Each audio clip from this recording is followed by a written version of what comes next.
And in the last 150 years, what goes along the river has become far less important than what goes across it.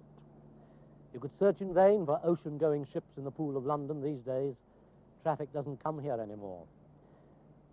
But every day, just about 1 million passengers and nearly 500,000 vehicles cross the river in each direction. And most of that lot do it by means of the bridges. 27 of them there are, from Teddington to the Tower, 18 road, 9 rail. Some ancient, some modern, some beautiful, some beastly, some delightful, and some damnably dull. So in view of the fact that London's river crossings have become more important than the river itself, I thought it wouldn't be a bad idea over the next few weeks to look at some of London's bridges and see what they've got to tell us. Not all of them, of course. The river is long and life is short. Battlements and, of course, a drawbridge. Or to be precise, 2, the bascules, arms that open to welcome the world or close to keep it out. Or once did, for times change and so does traffic. These days, no ocean-going vessels sail into the Pool of London, there to discharge what we want from the world. All the wharves have closed and Dockland has moved downriver.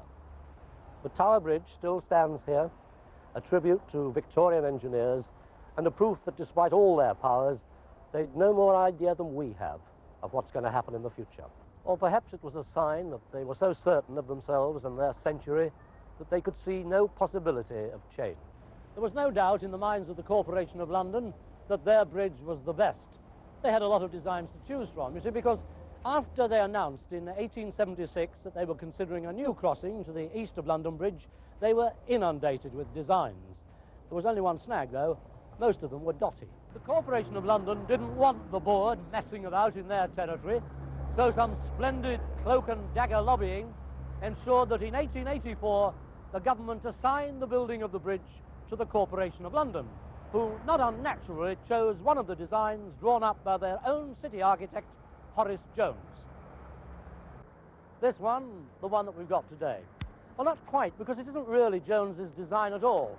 You see, once the foundation stone had been laid by the Prince of Wales and Horace Jones had been duly knighted, the excitement proved too much for him, and within a year he passed on, presumably to join the great bridge builder in the sky. As a reminder of an age just gone, Tower Bridge is unsurpassed. Until a month or two ago, there used to be a tug standing by on the northwest side of the bridge.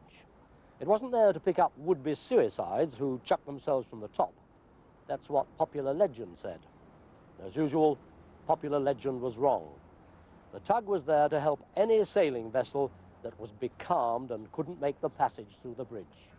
Becalmed. Well, as you can see, the Pool of London isn't exactly cluttered up these days with 4 masters waiting to unload the grain they've just raced back from Australia.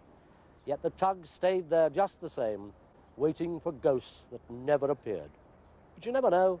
One day something might turn up. A ship might want to tie up in the Pool of London, and so day and night, out of a total staff of 54, there's a watch of 9 men always on duty.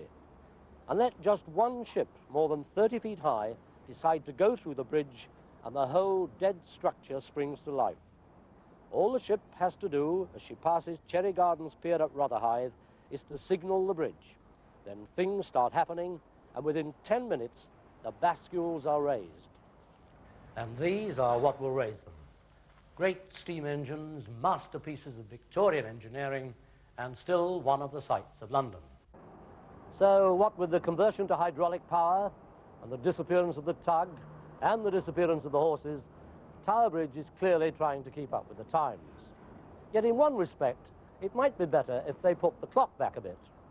You see, for 20 years after the bridge was opened, this footway was in use. It was intended to let pedestrians cross the river, even though the bascules were up to allow ships to go through. Well, ships very rarely come up to Tower Bridge these days, so the bascules stay down, and this footway stays closed, even though the lifts and the staircases are there, richly ornamented with Victorian detail, even down to gas lamps that Sherlock Holmes surely knew and loved. And yet the view from here is marvellous. one of the most stimulating in the world. It's hard to imagine what old William Wordsworth would have said if he could have seen it. I suppose the result would have been yet one more sonnet for school children to learn.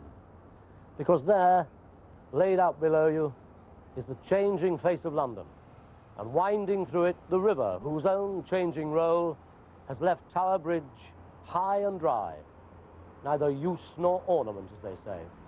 Well, they say wrong, for it certainly is an ornament, and if it were opened up as a viewpoint for tourists, it could become useful once again, although perhaps rather differently from the way its designer intended.